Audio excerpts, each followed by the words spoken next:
सांगोल्याचे माजी आमदार शहाजी बापू पाटील यांच्या ऑफिसवर रात्री छापे टाकण्यात आलेत।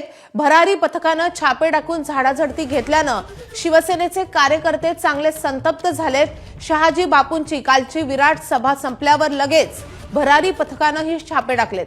बापूंच्या निकटवर्तीयांच्या ठिकाणांवरही छापे टाकल्याचं उघड झालंय।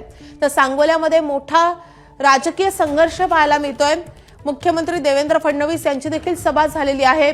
शिवसेना आणि भाजप यांच्यामधला संघर्ष सांगोल्यामध्ये टोकाला पोहोचलेला आहे आणि आता याच पार्श्वभूमीवर निवडणूक आयोगाच्या भरारी पथकानं शहाजी बापूंच्या ऑफिसवर छापेमारी केली आहे। या संदर्भात अधिक अपडेट देण्यासाठी आपले प्रतिनिधी सुनील दिवाण आपल्या सोबत आहेत। सुनील, छापेमारी झालेली आहे, छापे टाकण्यात आलेले आहेत शहाजी बापूंच्या कार्यालयावर आणि यामध्ये नेमकं काय सापडलं आणि या सगळ्या छाप्यानंतर शहाजी बापूंची काय प्रतिक्रिया?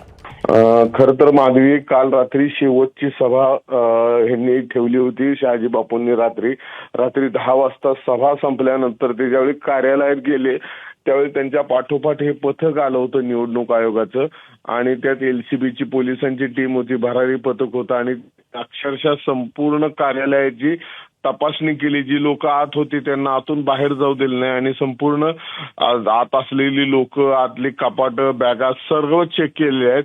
काल आपल्याला मिळते त्या माहितीनुसार अजून बापूंच्या जवळच्या 2-3 लोकांच्या घरी सुद्धा कार्यालयात सुद्धा अशाच पद्धतीचे छापे केल्याचे समजतंय।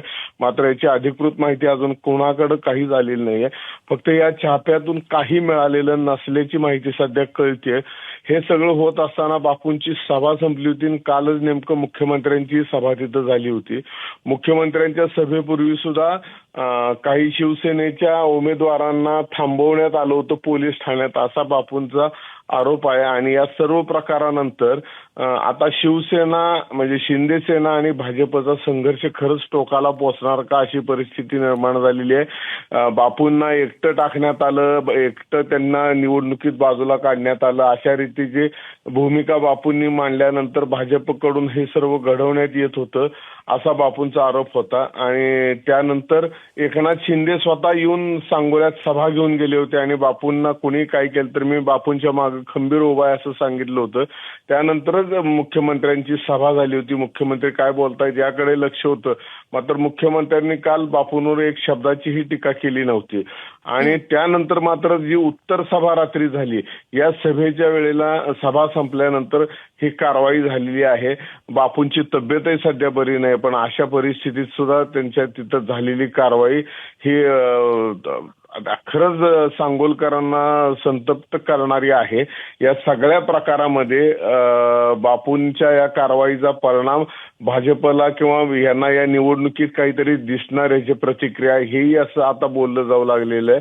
कारण ज्या पद्धतीने तिथं लढत चाललेली आहे, शहाजी बापूंचे कट्टर विरोधक म्हणून ज्यांच्याकडे बघितलं जातं ते शेतकरी कामगार पक्ष आणि माजी आमदार दीपक साळुंखे यांच्याशी भाजपनं सांगोल्यात युती केलेली आहे आणि त्या युतीतून बापू बाजूला आहेत आणि त्यामुळेच ते लोकांची फार मोठा रिस्पॉन्स बापूंना तिथे मिळताना नक्कीच खूप मोठा संघर्ष आपल्याला सांगोल्यामध्ये भाजप आणि शिवसेनेमध्ये पाहायला मिळतोय आणि आता या छाप्यानंतर शहाजी बापूंची नेमकी काय प्रतिक्रिया असणार आहे पाहणे तितकंच महत्त्वाचं आहे। सुनील दिवाण, तुम्ही या संदर्भात महत्त्वाची माहिती दिली, धन्यवाद या सगळ्या सविस्तर माहितीसाठी। एबीपी माझा, उघडा डोळे बघा नीट।